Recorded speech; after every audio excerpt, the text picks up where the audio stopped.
coming up after today's primary, we're just days away from the big money prize in the 2020 race, Super Tuesday. We're here in California. More than 400 delegates are up for grabs. I am joined now by Democratic presidential candidate and former mayor of South Bend, Indiana, Pete Buttigieg. Mayor Pete, thanks for being with us. Thanks for having me. Good to be with you. For sure. Okay, today's the South Carolina primary. A big question, of course, going into this is how you'll do with black voters. What are your expectations for today? Well, I recognize that here in South Carolina, we are competing with some of the figures best known in politics for decades and others who are billionaires who can make up for not having been around for decades. But we have a strong ground game, over 60 people on the ground, volunteers fanning out across the state. I think we're going to be in a position to beat expectations here in South Carolina, and then very much looking forward to the energy as we move into Super Tuesday. We've got 350 events across the state of California alone to help get out the vote, and we think we're going to be able to get a healthy number of delegates to continue on our path to the nomination. Well, I do want to ask you about that as we head into Super Tuesday. Here in California, you're not yet polling at the 15% threshold needed to get statewide delegates. There's concerns about your lack of support from minority voters, and some say by staying in the race, you're helping Bernie Sanders by splitting the moderate vote. Do you at this point realistically see a path forward for yourself in this campaign? Well, right now we're in second. We are, obviously Senator Sanders is the front runner in the race right now, but I've got the most votes of anyone besides him, the most delegates of anyone besides him. I'm the only one who's beaten him anywhere in the country. So if folks are looking for an alternative to Senator Sanders, somebody who's delivering real progressive change, we're talking about major reforms to health care, holding corporations accountable, empowering workers, raising wages, acting on climate. But if you're looking for somebody who can do those things and also do it with a tone that can bring people together instead of the divisive rhetoric that we've often heard from the Sanders campaign, then I think I'm the campaign for you. And I'm inviting everyone who shares that vision to take a look at PeteForAmerica.com, take a look at what we're offering, because even though, again, I respect Senator Sanders and he is the front runner right now, the majority of Democrats are looking for something else. Speaking of Bernie Sanders and the fact that he is leading here in California, an ABC News poll released this week shows that Democratic voters believe that of all the candidates, he is the one who has the best chance of beating Donald Trump. Why would you disagree with that?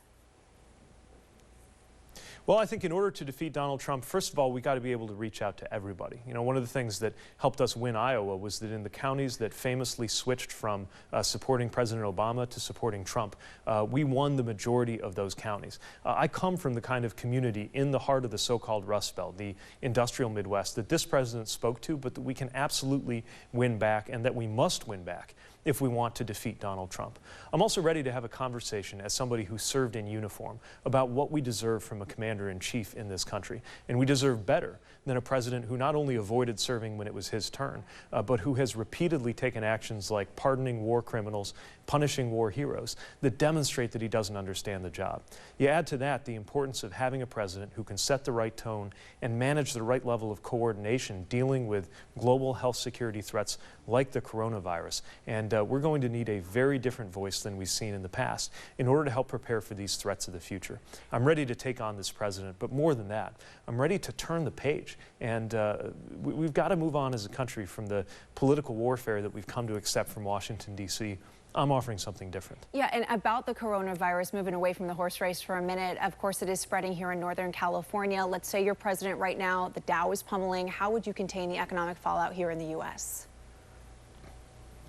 Well, first of all, we need to make sure that the White House is leading coordination between the private and public sector to develop a vaccine, but in the meantime to manage the availability of treatment and screening and make sure that cost is not a barrier. Then we need a level of international coordination, not just on the public health front, but especially when it comes to the economic ripple effects.